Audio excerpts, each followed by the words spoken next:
Last summer, I pulled 47 peppers off a single plant in a 5-gallon grow bag.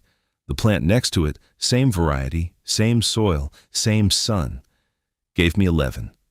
The only difference was when I watered, not how much, when. And once I tell you the reason, you're going to be a little angry, because the watering rule that's been printed in every gardening magazine since the 1950s was developed by the commercial irrigation industry to schedule labor crews, not to grow good peppers. It made it into home gardening advice by accident and stayed there because nobody bothered to question it. Stick around to the end, because I'll tell you the one cheap kitchen tool I keep next to my pepper bed that tells me, within about 30 seconds, whether the plant actually needs water. Here's the thing. Before I walk you through what I actually did with those 2 pepper plants, I want to be honest with you about where this bad rule came from, because once you see it, you can't unsee it. The rule I'm talking about is the one you've read 100 times. Water deeply once a week in the morning. That's it. That's the line. You've seen it in every gardening column, every starter guide, every little pamphlet they hand out at the garden center. And it sounds like wisdom. It sounds like something a wise old farmer figured out a long time ago. It wasn't a wise old farmer. It was a sprinkler company. In the 1950s, the commercial irrigation industry was booming. Rainbird, the big one, founded back in 1933, scaled up commercially right through the 50s as automated sprinkler systems started spreading across orchards, vineyards, and big vegetable operations out here in California. And those systems had a problem. They needed a watering schedule that a labor crew could run during a daylight shift. The timers were set in the morning. The crews walked the fields in the morning. The union day ended in the afternoon. So the handbook said morning. Not because morning was best for the plants, because morning was when the people were on the clock.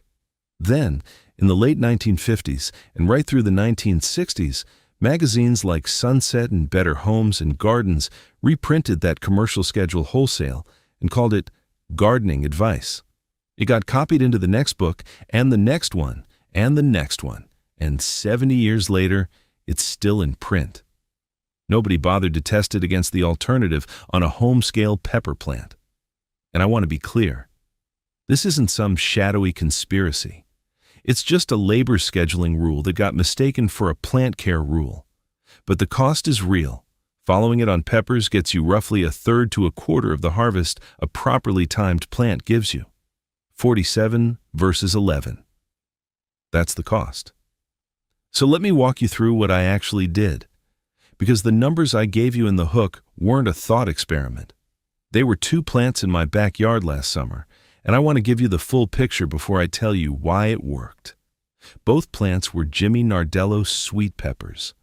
Same variety, same seed packet, started indoors on the same day in March. I put them in 2 5-gallon fabric grow bags along the south fence of my backyard here in Sacramento. Same Jake-built soil mix in both bags, equal parts compost, coco coir, and a couple of scoops of worm castings from the bin out back. The bags sat about 3 feet apart, both getting roughly 8 hours of full sun, both staked the same way. As close to identical as I could make it on purpose, because I wanted to test exactly one thing. For the first 6 weeks after transplant, I watered both bags the same way. Early morning, every couple of days, like the magazines say. Both plants were healthy. Both were setting a few flowers. Both looked perfectly fine. And if I had stopped there, I would have had 2 perfectly fine plants and a perfectly fine harvest. And I would still be telling you the magazine rule works. But in mid-June, I switched Plant A. Just Plant A. I stopped watering it in the morning. I stopped watering it on a calendar.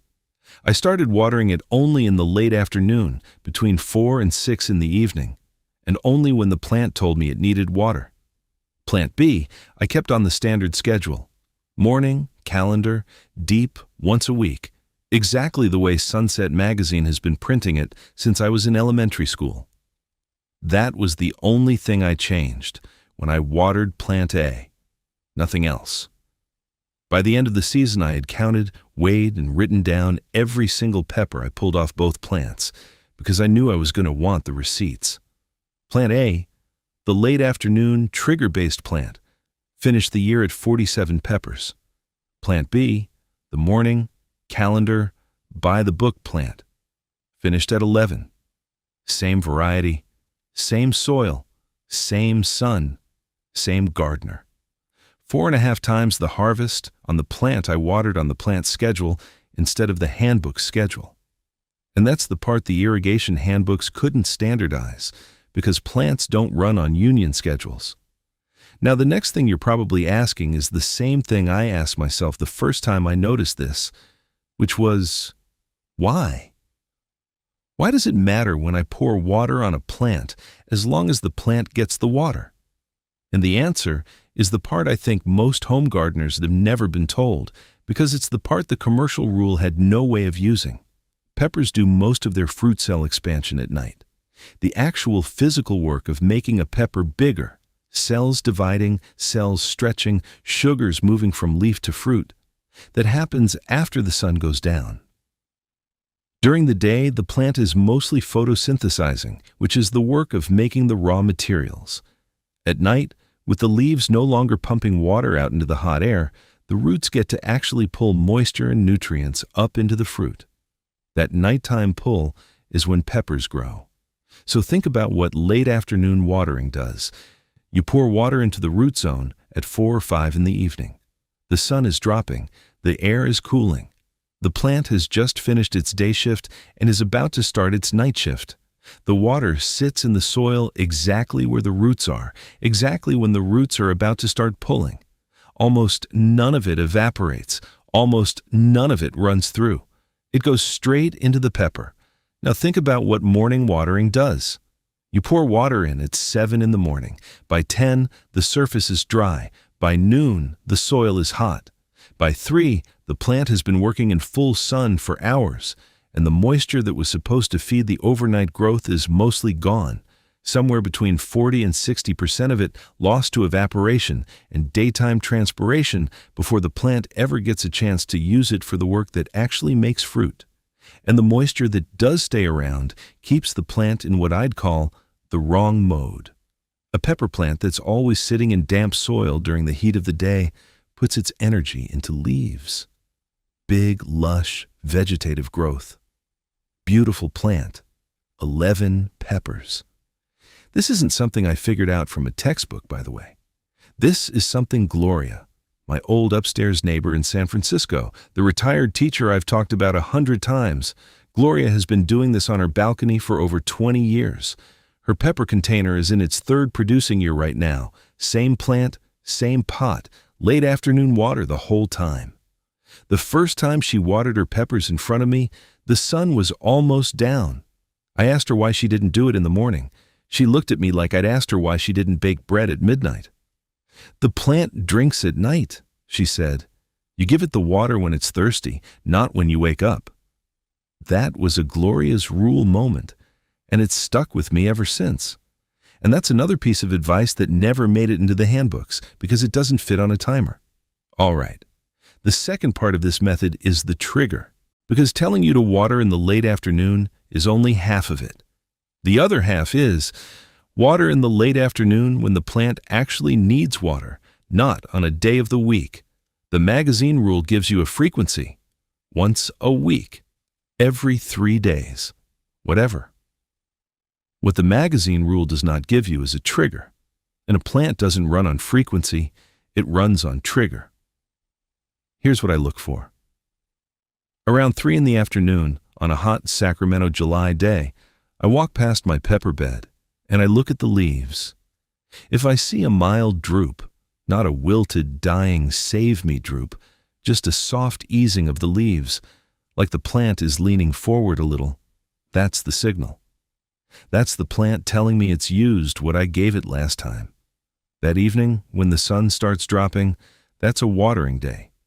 If the leaves are perky and full at 3 in the afternoon in a Sacramento heat wave, the plant doesn't need water yet.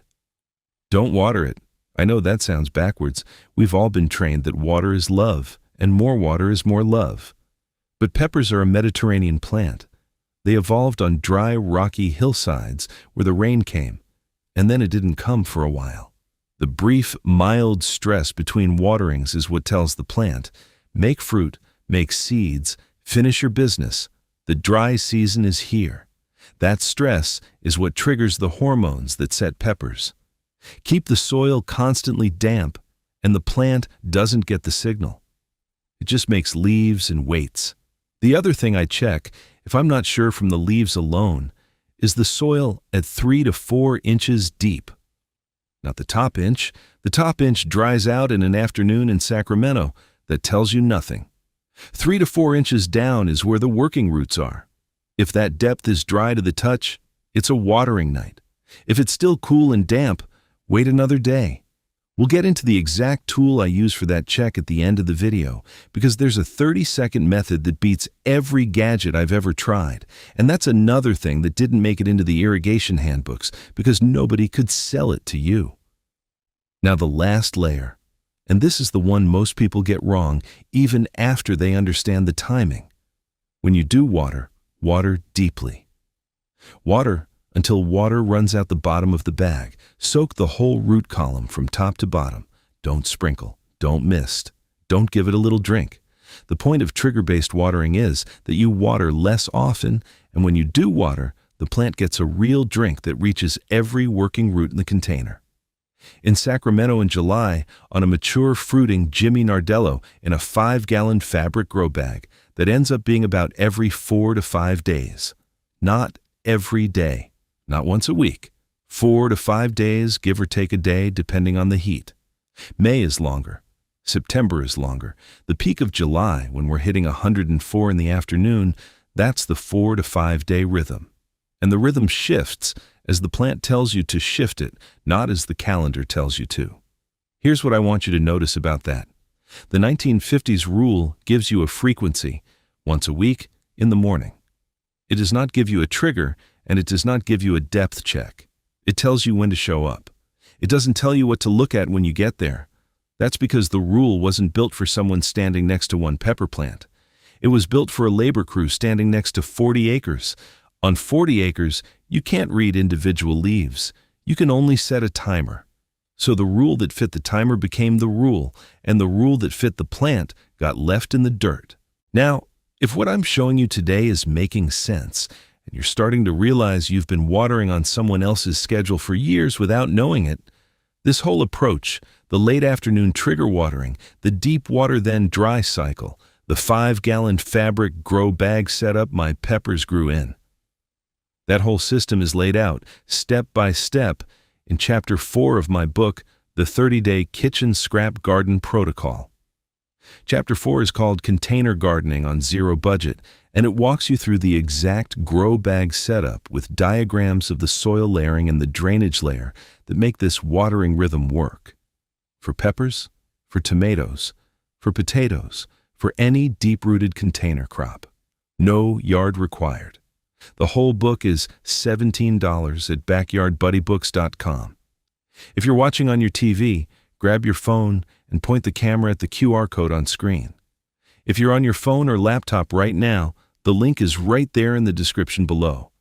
Take a second, go ahead and pull that up. I'll wait right here. No rush. All right. So here's the part that bothered me when I finally pieced it together. Why did this rule stick? Why has every gardening magazine on the rack been repeating the same morning watering schedule for 70 years, and nobody bothered to test it against the alternative? And the answer isn't sinister. It's just business. The automated sprinkler industry, the timer-driven irrigation companies that scaled up in the 50s and 60s, they needed a rule that could be programmed, a rule that fit on a clock. Set it for 6 a.m., walk away, come back tomorrow. That was the whole product. And trigger-based watering. Read the plant, look for the 3 p.m. droop, check the soil at 4 inches, water that evening when the plant tells you it's ready. That method is the exact opposite of automatable.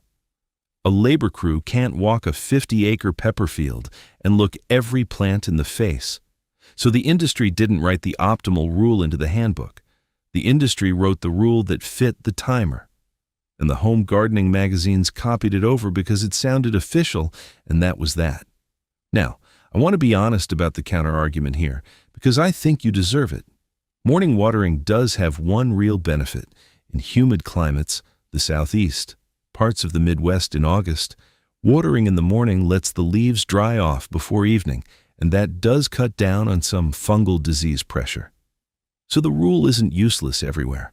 It's just wrong for peppers in dry climates, which is most of the country west of the Mississippi, and honestly, with the way summers have been drying out, more and more of the country every year. The cost to you, though, is what really gets me. If you've been watering peppers on a calendar for the last 5 summers, and most folks have because that's the only advice anyone ever printed, you've been losing somewhere in the neighborhood of 60 to 75% of your potential harvest every year. 5 summers of underperforming peppers because of a rule that was never about your plants in the first place. It was about a labor schedule in 1957.